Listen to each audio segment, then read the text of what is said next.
लो भाई क्लास 10 देखो theorem 6.9 converge of Pythagoras theorem. Last class में अपन ने क्या करा था, पाइथागोरस थ्योरम।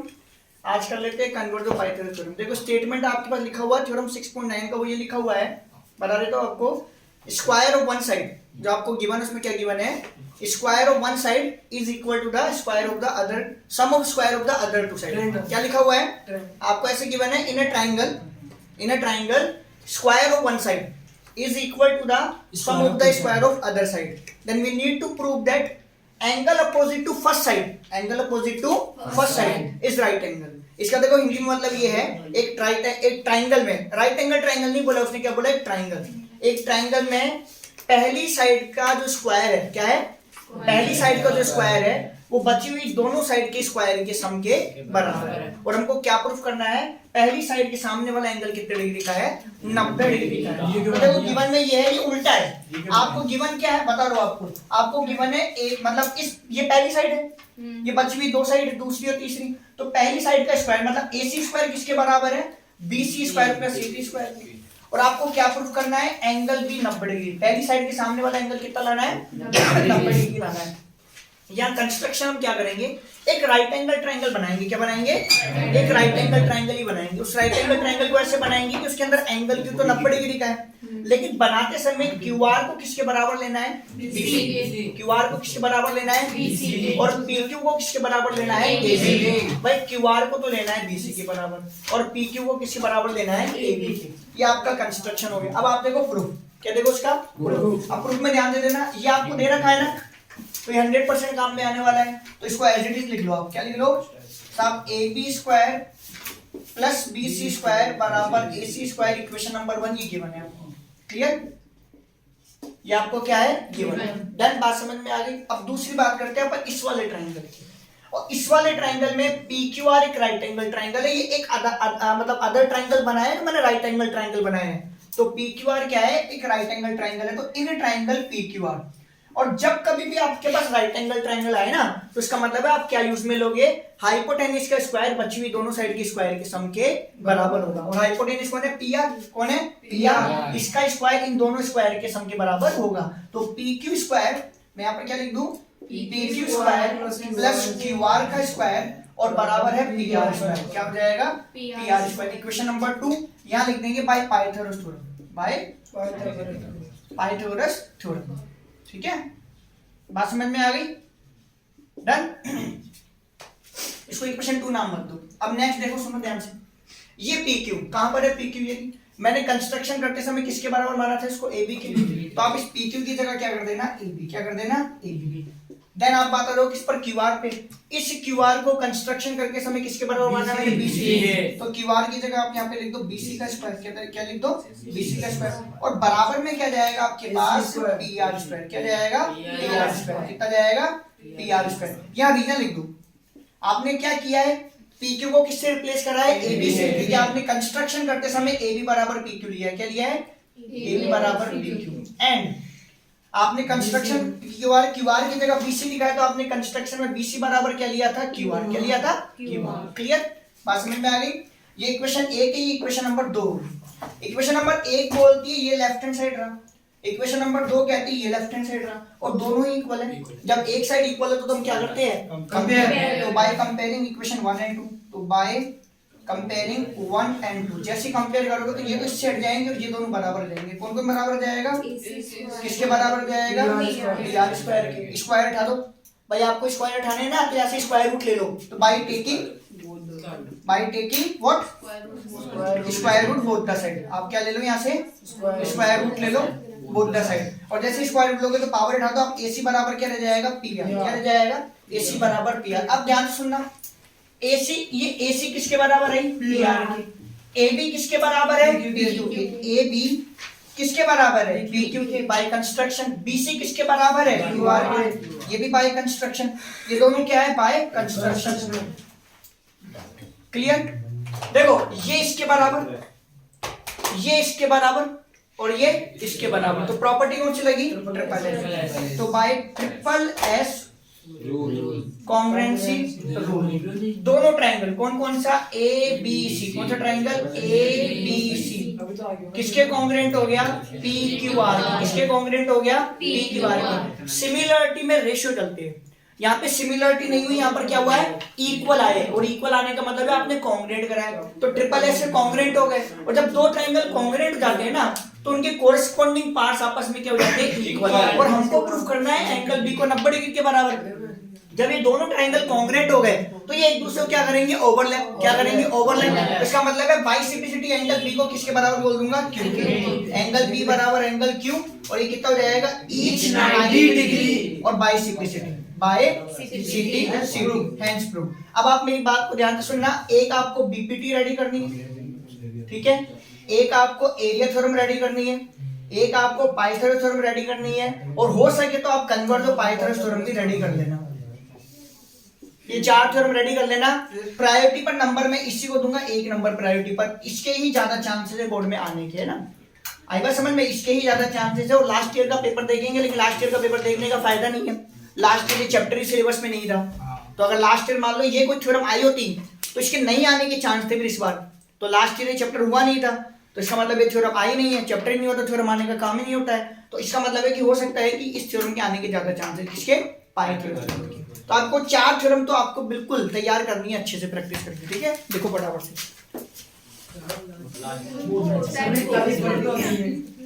लो भाई देखो नेक्स्ट सवाल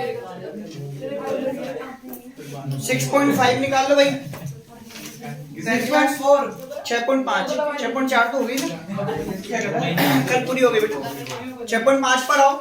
6.5 से पहले देखो, सुनो मेरी बात को ध्यान से पीछे तक। 6.5 से पहले 2 थ्योरम पढ़ी, एक पाइथागोरस थ्योरम, एक कन्वर्ज, तो 100% ये दोनों थ्योरम काम में आएगी, और 6.5 पूरी डन, इन्हीं के हेल्प से होएगी। अब एक बात ध्यान रखना, इस पूरी एक्सरसाइज में कॉमन शब्द मिलेगा आपको बार बार, right angle triangle, right angle triangle, right angle triangle, और इसी का मतलब है आपको क्या लगानी है, पाइथागोरस, क्या लगानी है। और क्या होगी पाइथागोरस थ्योरम आपकी, हाइपोटेन्यूज स्क्वायर बराबर base square plus perpendicular square. अब देखो पहला क्वेश्चन एक बिल्कुल जनरल क्वेश्चन है, side of the triangles are given below, sides आपको दे रखी है, determine which of them are right triangle. आपको इन साइड को देखकर ये बताना है ये राइट ट्रायंगल है या नहीं है। अगर राइट ट्रायंगल है तो हाइपोटेन्यूज की वैल्यू रखो। अब आप बोर्ड पे देखो, मैं बता रहा हूँ, वर्बल सुन लो, इसको आप अपने आप करना, कॉपी मत करना इस क्वेश्चन को भाई। मैं आपको सिर्फ हिंट देके इस क्वेश्चन को ओवर करूंगा, इस पे अपन टाइम वेस्ट नहीं करेंगे, नॉर्मल क्वेश्चन है बिल्कुल। देखो नियम नंबर 1, एक राइट एंगल ट्रायंगल में सबसे बड़ी साइड होती है हाइपोटेन्यूज। हमें साबित करना है कि तीनों मेजरमेंट एक राइट एंगल ट्रायंगल की है या नहीं है। ऑब्वियस बात है, तीनों को देखकर ये तो तय हो गया कि सबसे बड़ी है। बेटा चुप रह थोड़ी देर, ये साइड क्या है, सबसे बड़ी है, ठीक है। और राइट एंगल ट्रायंगल वाली बात करें तो आपने ये सीखा है कि एच स्क्वायर बराबर क्या होना चाहिए, बी स्क्वायर, तब वो राइट एंगल ट्रायंगल होता है। सबसे बड़ी साइड है ये, तो ये आपकी हाइपोटेन्यूज है, तो यहाँ हो जाएगा आपके पास 25 का स्क्वायर। बेस और परपेंडिकुलर इनमें से किसी को भी मान लो, तो ये लो और एक ये लो, क्लियर। ये 625 आ गया, ये 49 हो गया, और ये कितना हो गया 576, और टोटल करने पर कितना जाएगा 625, और ये दोनों बराबर आ गए ना, तो आप बोलते हैं ना yes it is a right angle triangle. और ये बराबर नहीं आए तो it's not a right angle triangle. अब उसने लास्ट में ये पूछा है कि हाइपोटेन्यूज मेंशन कर दो, तो ये हाइपोटेन्यूज होगी। नॉर्मल सी बात है, एक राइट एंगल ट्रायंगल में लॉन्गेस्ट साइड जो होती है ना, सबसे बड़ी साइड, वही हाइपोटेन्यूज है। तो जो मेजरमेंट आपको दे रखे हैं ना, इसमें जो सबसे बड़ी साइड है वो आपकी हाइपोटेन्यूज है। कर लोगे आप ये सवाल अपने आप? चलो लिखो इसको, रेस्ट पार्ट कर लेना इसके अपने आप। हाँ जी भाई, देखो नेक्स्ट किसकी बात करते हैं अब, क्वेश्चन नंबर 2 की बात करते हैं ना। और ये क्वेश्चन नंबर 2 भाई इंपॉर्टेंट भी टिक कर लेना। क्या टिक कर लेना? इंपॉर्टेंट टिक कर लेना। अब सुनो बात को ध्यान से ना, इस क्वेश्चन नंबर 2 में तुम लोगों को थोड़ा सा कंसेप्ट बताऊंगा, वो आप सीख लेना। देखो सवाल नंबर 2 की बात करें ना, सवाल नंबर 2 में बात इतनी सी है कि ये जो है ना पी क्यू आर एक राइट एंगल ट्रायंगल है, और राइट एंगल पी पर है। आप सवाल पढ़ना, उसमें लिखा हुआ है पी क्यू आर एक राइट एंगल ट्रायंगल है, राइट एंगल है पी पर, तो ये राइट एंगल बना देंगे। साथ में आगे ये भी दे रखा है कि पीएम जो है ना, पीएम वो परपेंडिकुलर है क्यू आर पर। इतना आपके सवाल में दे रखा है, तो मैंने गिवन में लिख दिया राइट एंगल पी को, ठीक है ना। और साथ में ये लिख दो गिवन में आप क्या, कि पीएम परपेंडिकुलर है किस पर, क्यू आर, पीएम गिवन में लिख दो। और ये प्रूविंग करनी है, उसमें लिखा हुआ है टू प्रूफ पीएम स्क्वायर बराबर क्यूएम इनटू एम आर, ठीक है ना।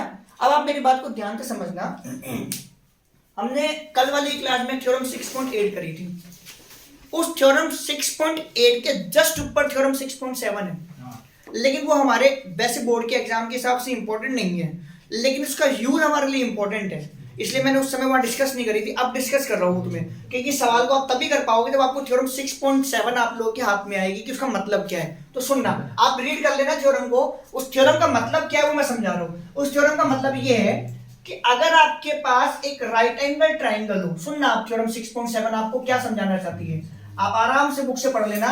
अगर आपके पास एक राइट एंगल ट्राइंगल हो, क्या हो, एक राइट एंगल ट्राइंगल हो, और राइट एंगल से अगर हाइपोटेनियस पे परपेंडिकुलर बनाया जाए, क्या बनाया जाए, एक परपेंडिकुलर बनाया जाए। मैंने क्या कहा, थ्योरम 6.7 आपको ये पढ़ाना चाहती है, अगर आपके पास एक राइट एंगल ट्राइंगल हो और राइट एंगल से हाइपोटेनियस पे परपेंडिकुलर ड्रॉप किया जाए, क्या किया जाए, परपेंडिकुलर ड्रॉप किया जाए, तो इस परपेंडिकुलर के दोनों तरफ बनने वाले ट्राइंगल सिमिलर होंगे। इस परपेंडिकुलर के दोनों तरफ बनने वाले ट्राइंगल क्या होंगे, सिमिलर। दूसरी बात वो ये कहना चाहता है कि ये दोनों छोटे ट्राइंगल, कौन से, ये दोनों छोटे ट्राइंगल इस मेन ट्राइंगल PQR के भी सिमिलर होंगे। थ्योरम 6.7 आपको ये बताना चाहता है, एक राइट एंगल ट्राइंगल में अगर एक राइट एंगल से हाइपोटेनियस पर क्या डाला जाए, परपेंडिकुलर डाला जाए, तो परपेंडिकुलर के दोनों तरफ बनने वाले ट्राइंगल सिमिलर होंगे। दूसरी बात, ये दोनों छोटे ट्राइंगल है ना, वो इस बड़े ट्राइंगल के भी क्या है, इंडिविजुअली सिमिलर है, ठीक है ना। अब यहां समझो उस बात को, आपको करना क्या है, ये परपेंडिकुलर है। अच्छा, उस थ्योरम 6.7 का उपयोग क्या है बताओ। उसका उपयोग ये है, जब भी आपसे इस परपेंडिकुलर का स्क्वायर निकलवाएगा, क्या निकलवाएगा, स्क्वायर। ये देखो आपके सवाल में यही है ना परपेंडिकुलर, इसी का स्क्वायर निकलवा रहा है ना। जब कभी भी कोई इस परपेंडिकुलर का स्क्वायर आपसे निकलवाएगा, तभी आपको थ्योरम क्या काम में लेनी है, 6.7। क्या काम में लेनी है, थ्योरम 6.7। वो थ्योरम 6.7 बताओ क्या कहती है, ये दोनों ट्राइंगल सिमिलर है। लिखोगे कैसे, तो लिखने का तरीका बता देता हूं, MPQ क्या होगा, ट्राइंगल MPQ। बाकी अपन इसको बाद में डिस्कस कर लेंगे। MPQ किसके सिमिलर लिखोगे, MQR के, किसके लिखोगे, MQR के। क्या है पैटर्न, ऐसे जाके यूं आना है, और प्यारे बच्चों ऐसे जाके यूं जाना है।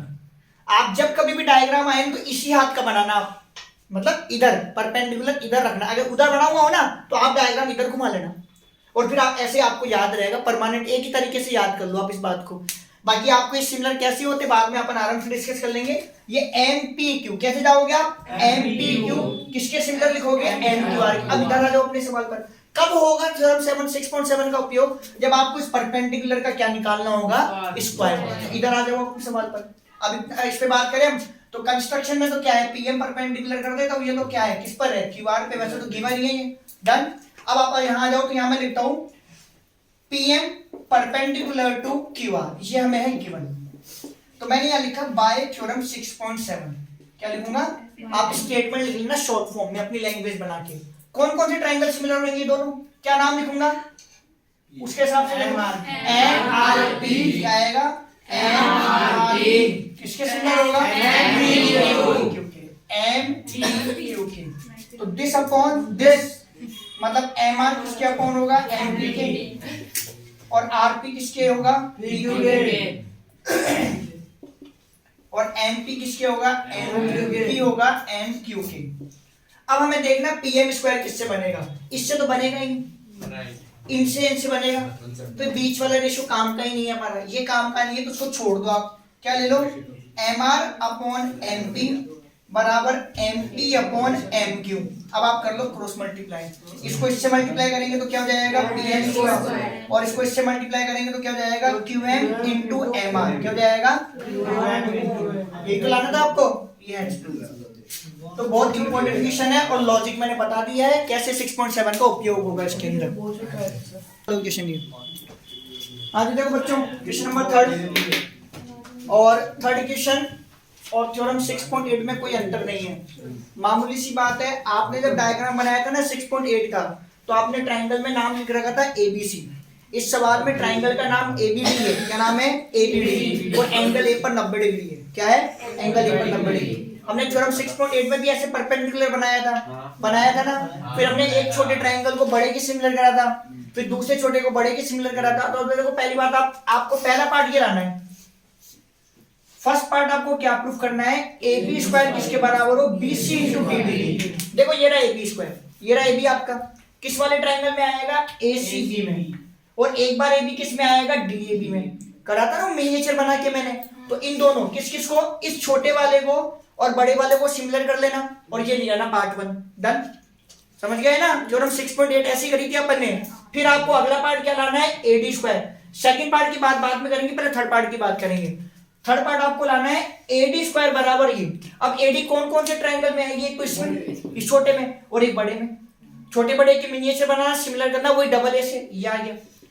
अब बीच वाला पार्ट सेकंड। अभी आपको लॉजिक सिखाया था कि जो परपेंडिकुलर ड्रॉप करते हैं ना, और जब उसका स्क्वायर निकालना हो, किसका स्क्वायर निकालना हो, तो इसका, तो इसके दोनों तरफ के ट्राइंगल क्या बनेंगे, सिमिलर। नाम लिखने का तरीका बता ही दिया था। अभी आपका फिगर यू बना हुआ था जस्ट पहले, अब फिगर यू बन गया है। तो हम जब यू बना हुआ था तो हम यू गए थे यू, तो आप यू चल जाओ ऐसे, क्या चल जाओ, सीडी। जो आपका सेकंड पार्ट है ना, वो आपका कैसे होगा, ये ट्राइंगल सीडी, कौन सा, सीडी, किसके सिमिलर हो जाएगा, सीएडी, किसके जाएगा, सीएडी, ऐसे सिमिलर हो जाएगा।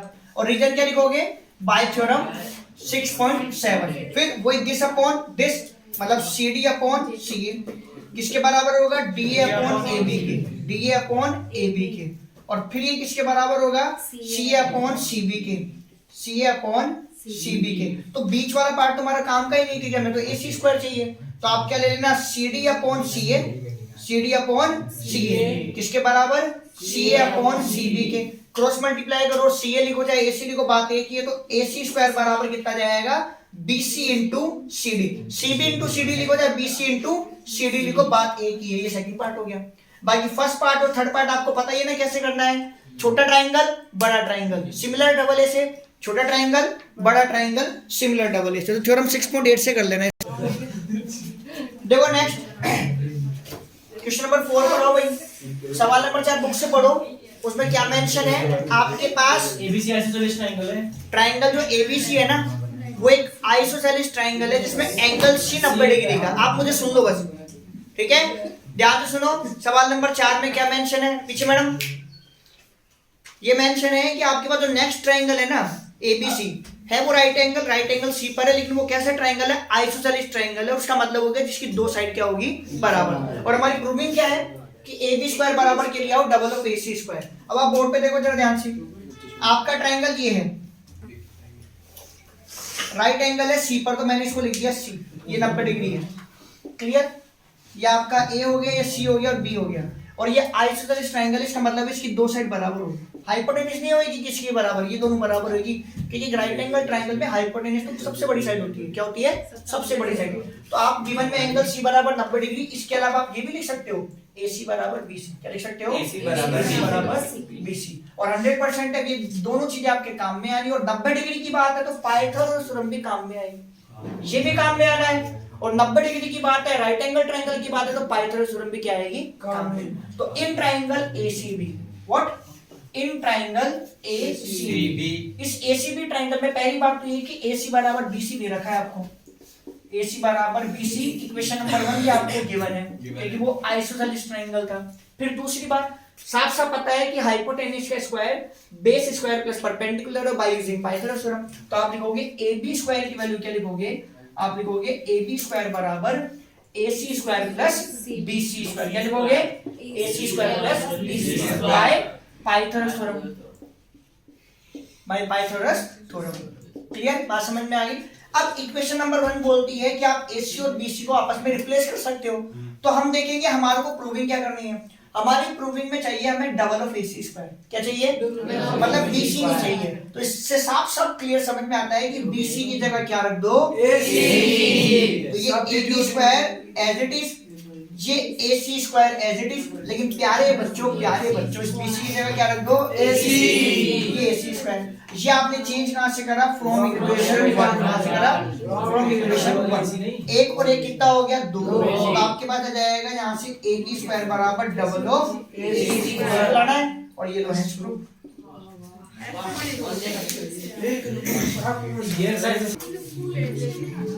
भाई, सवाल नंबर 5 के लिए बोर्ड पर आ जाओ, बोर्ड पे देखो फटाफट से। सवाल नंबर 5 एक्चुअली में सवाल नंबर 4 का कन्वर्ज है। ध्यान से सुनो, सवाल नंबर 4 सवाल नंबर 5 सवाल नंबर 4 का कन्वर्ज है, उल्टा है। अब इसमें क्या है सुनो, AC BC के बराबर है, पहली बात ये। दूसरा आपको दे रखा है AB स्क्वायर बराबर ट्वाइस ऑफ AC स्क्वायर, वहां पर ये तो दे रखा था मैं, इसके अलावा एक 90 डिग्री दे रखा था और ये प्रूविंग करनी थी। अब इसने क्या करा, ये दे दिया और ये दे दिया गिवन में, और बोलता है इसको 90 डिग्री प्रूफ करो। क्या प्रूफ करो? 90 डिग्री। राइट एंगल का मतलब है एक एंगल 90 डिग्री प्रूफ कर दो। अब देखो दो साइड बराबर है ना, तो 100% है कि ये हाइपोटेन्यूज तो नहीं होगी, क्योंकि हाइपोटेन्यूज सबसे बड़ी साइड होती है। तो AC और BC बराबर, तो मैंने नामकरण कर दिया, मान लो ये और ये बराबर है, एक को लिखा है यहाँ पर AC और एक को लिखा है यहाँ पर BC। क्लियर? आगे बात समझ में? AC और BC बराबर है और ये दे रखा है। अब आप ध्यान दे देखो यहाँ पर मैंने क्या लिखा, AC बराबर BC इक्वेशन नंबर 1 ही गिवन। देखो मैंने डायग्राम जरूर राइट एंगल वाला शेप का बनाया है, लेकिन मैंने यहाँ पर 90 डिग्री मेंशन नहीं करा है। मैं यहाँ पर पाइथागोरस थ्योरम काम में नहीं लेने वाला हूँ, जैसे मैंने भी सवाल नंबर 4 में पाइथागोरस थ्योरम का इस्तेमाल करा था, वो इस्तेमाल नहीं करी जाएगी यहाँ पर। यहाँ की जाएगी इस्तेमाल कन्वर्ज ऑफ पाइथागोरस थ्योरम। और वहां आपने सीखा था कन्वर्ज ऑफ पाइथागोरस थ्योरम में, ये सीखा था कि पहली साइड का स्क्वायर अगर बची हुई दोनों साइड के स्क्वायर के सम के बराबर हो, तो पहली साइड के सामने वाला एंगल 90 डिग्री होता है। सवाल नंबर 4 में हमने डायरेक्ट पाइथागोरस थ्योरम में काम में लिए, क्यों? क्योंकि वहां पर राइट एंगल मेंशन था। यहां मैं आपको क्या कर रहा हूं कि हम लेंगे काम में कन्वर्ज ऑफ पाइथागोरस थ्योरम, और वो उसने क्या सिखाया आपको कि पहली साइड का स्क्वायर अगर बची हुई दोनों साइड के स्क्वायर के सम के बराबर आ जाए, तो पहली साइड के सामने वाला एंगल कितने डिग्री का होगा? 90 डिग्री। तो यार देखो ध्यान से, ये आपको दे रखा है, फिर आपको ये दे रखा है, और आप तो इतना तो आपने पढ़ लिया है कि अब तक आपको ये बात तो समझ में आ गई होगी कि ज्योमेट्री का जो तोड़ है वो कहां पर होता है? उसके गिवन में। कहां होता है? गिवन में। जो गिवन में दे दिया वही सवाल को कैरी ऑन करवाएगा। तो ये तो दे दिया आपको, इसके अलावा ये और दे रखा है, तो AB स्क्वायर बराबर double of AC square. Done. अब मुझे एक बार बताओ, क्या मैं इसको ऐसे लिख सकता हूं क्या? क्या मैं इसको ऐसे लिख सकता हूँ क्या? ये और ये अलग अलग है क्या? सेम ही है ना। दूसरी बात, मैंने इसको लिखा यूं क्यों? मैंने अब की बार AC की जगह क्या लिख दिया? ये दो, और प्लस ये एज इट इज लिख दिया। ये चेंजेस कहां से किया? इक्वेशन 1 से किया। अब theorem converge of Pythagoras theorem क्या बोलती है? अगर पहली साइड का स्क्वायर मतलब AB स्क्वायर बची हुई दोनों साइड के स्क्वायर के सम के बराबर हो, तो बची कौन? BC और AB। तो देखो BC स्क्वायर भी आ गया, फिर सम मतलब प्लस भी आ गया, AC स्क्वायर आ गया। तो क्या कहती है वो कि पहली साइड के ठीक सामने वाला एंगल क्या होगा? 90 डिग्री का। तो अब यहां से क्या लिखेंगे आप? By converse of Pythagoras theorem आप क्या लिख देना? एंगल C बराबर 90 डिग्री। और एक ट्राइंगल में कितने एंगल 90 डिग्री के होते हैं? एक। इसका मतलब ये राइट एंगल ट्राइंगल हो गया। तो इसका मतलब क्या हो गया? Therefore triangle ABC is a right triangle. Right triangle भी लिख सकते हो, राइट एंगल ट्राइंगल भी लिख सकते हो, दोनों ही एक ही बात है। लिख लो साहब।